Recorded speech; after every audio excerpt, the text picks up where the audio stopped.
ఇలియానాకి అంత లేదు. అయితే ఇలియానా దగ్గరికి పోండి. ఇప్పుడే వస్తామండి. మరి 50,000 అంటుంది, ఏదో 5,000 10,000 అంటే సర్దుకోవచ్చు మనం. రే మనకి 50,000 ముఖ్యమా, మంగ యాక్ట్ చేయడం ముఖ్యమా? యాక్ట్ చేయడమే ముఖ్యం. ఏమంటుంది రా మంగ? 50,000 అడుగుతుంది. 50,000 ఉన్నారుగా 5గురు తలా 10,000 వేసుకోండి. మేము అందరం కలిసి 50,000 వేసుకొని మంగ చేత ఆడించేస్తే నువ్వు ఊపుకుంటూ వచ్చి ఉచితంగా ఆడి వెళ్ళిపోతావు ఏంటి? ఊరు పెద్దవు కదా, నువ్వు 30,000 వేసుకో, మేము అందరం కలిసి 20,000 వేసుకుంటాం. ఇది 30,000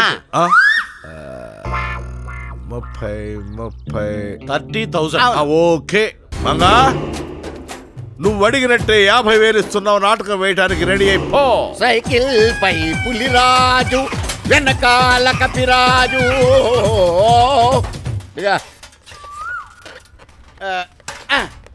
డైరెక్టర్ గారు, వీళ్ళేనండి నేను చెప్పిన మహానటులు.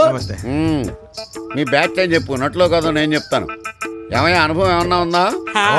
చెప్పలేనన్ని అనుభవాలు. నేను అడిగేదా ఏదో అనుభవాల గురించి కాదు, నాటక అనుభవం ఏమన్నా ఉందా అని. అదైతే లేదండి. ఉంటే మేమే చేసేవాళ్ళంగా. డైరెక్షన్ ఇంజక్షన్ డాక్టరే చేయాలి, డైరెక్షన్ డైరెక్టరే చేయాలి. ఇంజక్షన్ నర్స్ చేయొచ్చుగా, డైరెక్షన్ నువ్వు చేయొచ్చుగా.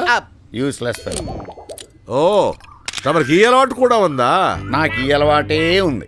మీరు చాలా వెరైటీగా మాట్లాడతారండి. నేను ఏది చేసినా వెరైటీగా చేస్తానండి. ఇంతకీ నేను డైరెక్ట్ చేయాల్సిన నాటకం ఏంటి? ద్రౌపది శారీ పుల్లింగ్. మర్యాద, ద్రౌపది వస్త్రాపహరణం అండి.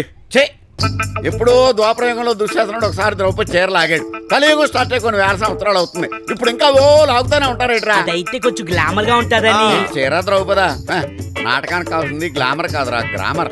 అదేంటో నేను మీకు నేర్పుతాను. మీరేమైనా చేయండి, నాటకం మాత్రం నా భూతో నా భవిష్యత్ లా ఉండాలి. నా భూతో నా భవిష్యత్ అంటే ఏంట్రా? నా భూతో నా భవిష్యత్ అంటే ఏమిట్రా?